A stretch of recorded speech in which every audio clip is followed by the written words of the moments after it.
नमस्कार। आज हम सब मिलकर अखंड ज्योति पत्रिका के मार्च-अप्रैल 2004 के अंक में गोता लगाएंगे। ये अंक पूरी तरह से शक्ति साधना पर केंद्रित है, मतलब अपनी भीतर की शक्ति को जगाने की साधना।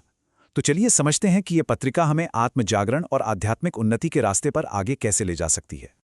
ये अंक आप समझिए एक तरह से हमारे लिए एक गाइड है, एक ऐसा गाइड जो हमारे अंदर सोई हुई शक्तियों को जगाने और जीवन को एक नई सार्थक दिशा देने में मदद करता है। ये हमें सिखाता है कि कैसे हम अपनी आस्था, अपने संकल्प और सही साधना के जरिए अपनी जिंदगी को और भी ज्यादा पर्पसफुल बना सकते हैं। आइए इस आध्यात्मिक यात्रा की शुरुआत करते हैं। इस अंक का जो सबसे पहला और सबसे जरूरी संदेश है वो है श्रद्धा और संकल्प की शक्ति को समझना। असल में यही हमारी सारी भीतरी शक्तियों की नींव है। यही हमें किसी भी चुनौती का सामना करने की हिम्मत और ताकत देती हैं। पत्रिका का पहला लेख ही हमें प्रार्थना की अद्भुत शक्ति के बारे में बताता है। देखिए, जब कोई पुकार, कोई प्रार्थना दिल की गहराई से और पूरी बेचैनी के साथ निकलती है ना, तो वो सीधे परमात्मा तक पहुंचती है। ये सिर्फ शब्द नहीं होते, ये एक गहरा एहसास होता है। इस लेख में ऐसे कई उदाहरण दिए गए हैं जो बताते हैं कि कैसे सच्ची आतुर प्रार्थना ने नामुमकिन को भी मुमकिन कर दिखाया। और प्रार्थना से ही जुड़ी है हमारी संकल्प शक्ति। ये जो विचार है ना, ये हमें सिखाता है कि असली सफलता सिर्फ चाहने भर से नहीं मिलती। उसके लिए तो एक लक्ष्य के प्रति अटूट लगन और लगातार कोशिश करने की एक जबरदस्त प्यास होनी चाहिए।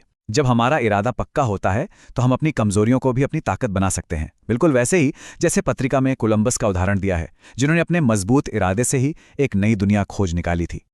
तो अपनी अंदर की शक्ति को जगाने के साथ साथ ये अंक हमें बाहर की दुनिया से, खासकर प्रकृति और गुरुओं से ज्ञान लेने के लिए भी प्रेरित करता है।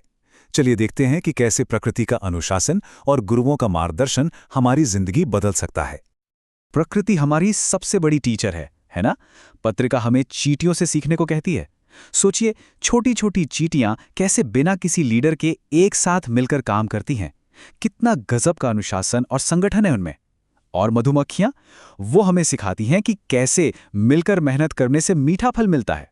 ये हमें याद दिलाता है कि एक व्यवस्थित और सामूहिक जीवन में ही तरक्की का राज छिपा है। प्रकृति के बाद ज्ञान का दूसरा सबसे बड़ा स्रोत है गुरु। इस अंक में एक बहुत प्रेरक कहानी है कि कैसे एक अहंकारी व्यक्ति का सारा घमंड भगवान बुद्ध की मौजूदगी में आते ही पिघल गया।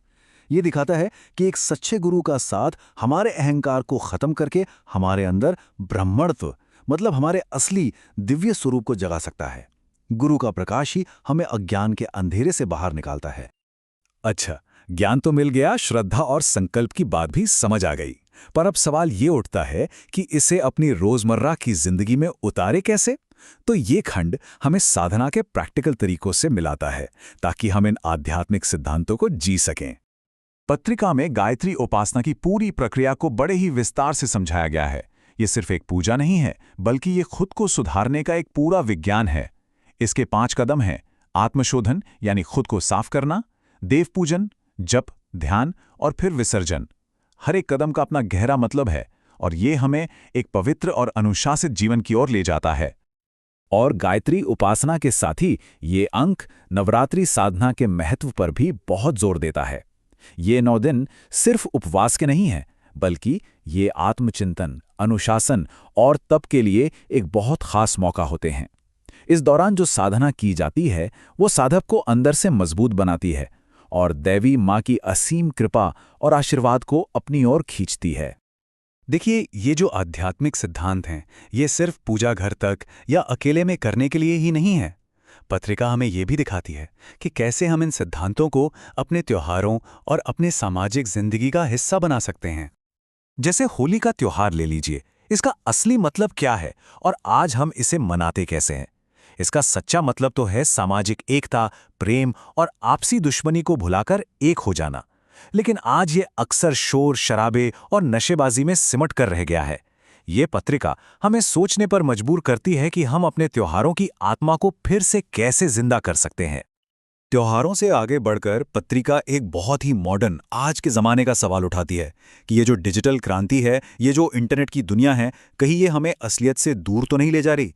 ये लेख हमें एक तरह से चेतावनी देता है कि ये साइबर वर्ल्ड एक ऐसी नकली दुनिया बना सकता है जो हमें सच्चे मानवीय रिश्तों और भावनाओं से अलग कर दे। सलाह यही है कि टेक्नोलॉजी का इस्तेमाल विवेक के साथ करें। और अब हम आते हैं इस अंक के शायद सबसे गहरे और सबसे शक्तिशाली विषय पर। यह है ईश्वर के साथ साझेदारी का विचार। ये परम पूज्य गुरुदेव का एक ऐसा अद्भुत संदेश है जो जिंदगी को देखने का हमारा नजरिया ही पूरी तरह से बदल सकता है। जैसा कि पत्रिका में बताया गया है, हमारा जीवन एक बिजनेस की तरह है और ईश्वर हमारे पार्टनर हैं। उन्होंने हमें टैलेंट, क्षमता और साधनों की पूंजी दी है। अब ये हमारे ऊपर है कि हम इस पूंजी का इस्तेमाल कैसे करते हैं। क्या हम इसे अच्छे कामों में लगाकर आध्यात्मिक मुनाफा कमाते हैं या फिर इसे यूं ही बेकार गवा देते हैं? ये सोच हमें अपनी जिंदगी के प्रति और ज्यादा जिम्मेदार और जागरूक बनाती है। तो अंत में अखंड ज्योति का यह अंक हमें एक बहुत ही शक्तिशाली संदेश देता है। अपने अंदर की शक्ति को पहचानो, श्रद्धा और संकल्प को अपना हथियार बनाओ, प्रकृति और गुरुओं से सीखो और ईश्वर के साथ साझेदारी में एक सार्थक जीवन जियो। यह सिर्फ एक पत्रिका नहीं है, बल्कि एक बेहतर जिंदगी जीने की कला सिखाने वाला एक गहरा पाठ है। अब सोचने वाली बात यह है कि क्या हम सब इस दिव्य साझेदारी को निभाने के लिए तैयार हैं?